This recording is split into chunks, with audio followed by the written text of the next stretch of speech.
Stroke is also known as cerebrovascular accident, is a disruption in cerebral perfusion causing neurological deficit. Stroke को हम लोग सेरेब्रोवेस्कुलर accident भी बोलते हैं, मस्तिष्क का लकवा भी कहते हैं इसको। तो इसमें क्या होता है कि सेरिब्रल जो आर्टरी होता है उसमें ब्लॉकेज या किसी भी कारण से ब्लड जो है सप्लाई ब्रेन में नहीं हो पाता है, जिसके कारण सेरेब्रल परफ्यूजन ऑक्सीजन का कमी हो जाता है और न्यूरोलॉजिकल डेफिशिएंट, तो नर्व्स में भी प्रॉब्लम आ जाते हैं इसके कारण। तो 3 मेन टाइप ऑफ स्ट्रोक के 3 मेन टाइप्स होते हैं। किस किस कारण से ब्रेन के टिश्यूज़ में ऑक्सीजन का सप्लाई रुक जाता है तो जानते हैं। First, ischemic stroke. It happen when the artery that supply blood to the brain is block, blood clot often cause the blockage. इसमें क्या होता है कि आर्टरी जो है ब्रेन का, उसमें ब्लड का सप्लाई जो है ब्लॉक्ड हो जाता है, वो क्लॉट के फॉर्मेशन के कारण। Hemorrhagic stroke, an artery in the brain rupture or leak blood, high blood pressure and aneurysm are the common cause। इसमें होता है कि आर्टरी जो होता है ब्रेन का वो रैप्चर हो जाता है या किसी भी तरह से डैमेज हो जाता है, तो उससे ब्लड जो है लीक होने लग जाता है, तो ब्रेन में नहीं सप्लाई होता है, लीक हो जाता है सारा ब्लड। और या फिर हो सकता है प्रेशर बहुत ज़्यादा ही बढ़ गया हो उस आर्टरी का। एन्यूरिज्म में क्या होता है कि ब्लॉकेज, इस तरह से स्वेलिंग हो जाता है वेसल्स में, तो बहुत ज़्यादा डायलेट हो गया, इसके कारण प्रेशर भी बढ़ जाता है आर्टरी पे ब्रेन के, और यहाँ पे ब्लड जम जाते हैं, तो इसके कारण भी ब्लॉकेज हो जाता है। Transient ischemic attack, mini stroke इसको बोलते हैं। Blood flow to the brain is block for a short time. कुछ समय के लिए ब्लड का सप्लाई ब्रेन में रुक जाता है, फिर नॉर्मल हो जाता है, तो 5 मिनट से ज़्यादा नहीं होता है, ठीक है। तो it is a warning sign of future stroke.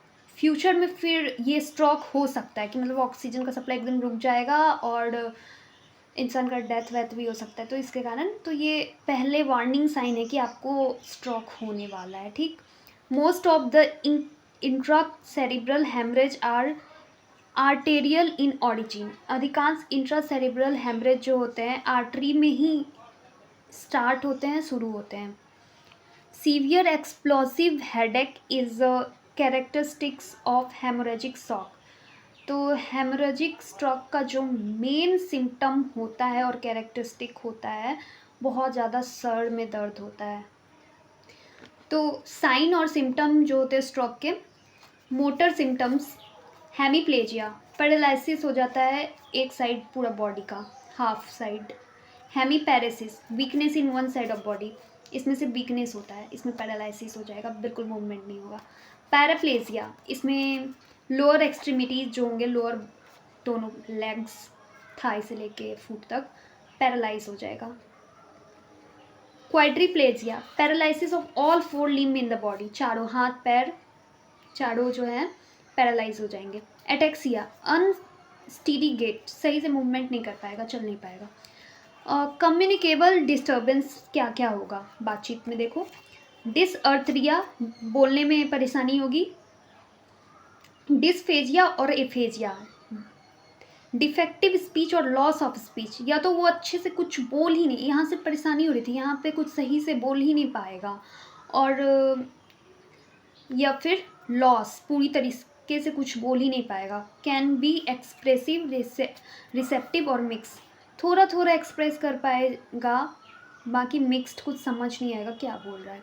Expressive aphasia, it is due to damage to Broca's area of speech. Here client can understand what other are communicating but can't communicate back. मतलब इसमें जो है ये समझ पाएगा कि लोग क्या बोल रहे हैं, बट ये कुछ बोल नहीं पाएगा। रिसेप्टिव एफेजिया, वर्निक्स एरिया इसमें डैमेज हो जाता है ब्रेन का, जो कि टेम्पोरल लॉब में होता है, और ब्रोकाज एरिया जो होता था वो फ्रंटल लॉब में होता था।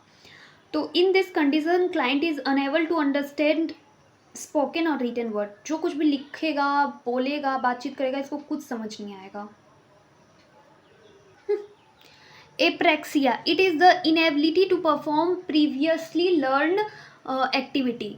एप्रेक्सिया जो होता है, इसमें पहले वो कोई भी काम करना सीखा है, वो इसको याद ही नहीं रहेगा एक्टिविटी, ये प्रॉब्लम स्टार्ट हो जाता है। Perceptual problem, hemianopia, loss of half of the visual field, मतलब विजुअल फील्ड जो होता है हमारा ऑसिपिटल लॉब में प्रेजेंट होता है, तो वो आधा डैमेज हो जाता है, तो उसको अच्छे से कुछ दिखता नहीं है। डिप्लोपिया, डबल विज़न, एक से ज़्यादा चीज़ दिखेगा। Agnosia, inability to recognize familiar object और पर्सन, जो भी फैमिलियर ऑब्जेक्ट या पर्सन है जिसको ये जान रहा है उसको पहचान ही नहीं पाएगा। इसका ट्रीटमेंट क्या होगा स्ट्रोक का? एंटीकोगुलेंट देंगे जिससे जो भी क्लॉट फॉर्मेशन हुआ है वो बंद हो जाए, वो घुल जाए, वो टूट जाए और सही से ब्लड फ्लो होने लगे। Anticoagulant are contraindicated in patient with hemorrhagic stroke but useful in non hemorrhagic shock. अगर हेमोरेजिक शॉक हुआ जिसमें खून बह रहा है, फट गया है वेसल, तो उसमें तो एंटीकोगुलेंट यूज़ नहीं कर सकते ना, उसमें कॉन्ट्रा इंडिकेटेड है क्योंकि फिर थक्का बना देगा और प्रॉब्लम हो जाएगा। लेकिन जिसमें वेसल फटा नहीं है उसमें यूज़ कर सकते हैं उस स्ट्रोक में। The only fibrinolytic agent that has been shown benefit in selected patient with acute ischemic stroke is tissue plasminogen activator TPA। फाइब्रिनोलाइटिक agent को यूज़ किया जाता है इस्चेमिक स्ट्रोक में, इसमें जो है क्लॉट फॉर्मेशन होता था। NIH stroke scale is done to ascertain the need for thrombolysis, मतलब किस हिसाब से क्लॉट को तोड़ने का दवा यूज़ करना है, कितने अमाउंट में, उसको कितना ज़रूरत है, ये पता लगाने के लिए हम लोग को NIH स्ट्रोक स्केल होता है जिससे मेज़र करेंगे कि किस लेवल पे इसका स्ट्रोक का फॉर्मेशन हुआ है और उस हिसाब से इसको थ्रोम्बोलाइटिक एजेंट्स दिया जाएगा क्लॉट को ब्रेक करने के लिए।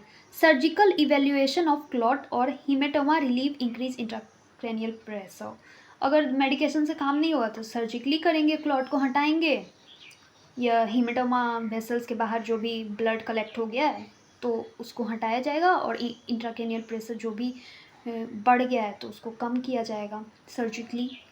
कैरोटिड एंडरेक्टोमी रिमूव प्लग, तो कैरोटिड वेसल्स जो होते हैं उसमें अगर फॉर्मेशन हो गया है प्लग का तो उसको भी हटाया जाता है सर्जिकली, कट करके उस आर्टरी को कट कर दिया जाएगा, कुछ पार्ट को जहाँ तक डैमेज है। Anticonvulsant to prevent seizure, analgesia to control pain, anticonvulsant देंगे अगर उसको सीजर आ रहा है तो, और अगर दर्द है तो एनाल्जेसिक मेडिकेशन दिया जाएगा।